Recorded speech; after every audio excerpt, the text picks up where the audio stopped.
In September 2016, we had a high-level forum with a number of stakeholders to have a discussion on the reform of the Heritage and Stabilization Fund.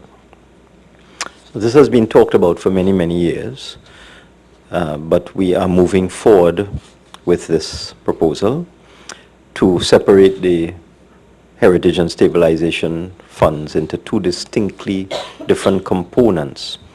One that will be used for stabilization and one that will be used for heritage.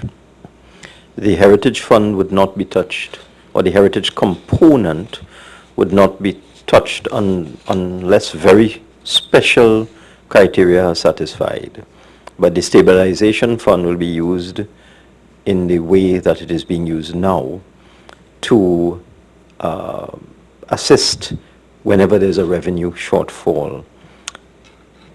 We expect to complete this exercise. The persons who advised the government 10 years ago on the establishment of the fund in 2007 were actually technocrats from the IMF, and they looked around the world at sovereign wealth funds, and they advised the then government on the legislation and the savings rule and the withdrawal rule and so on.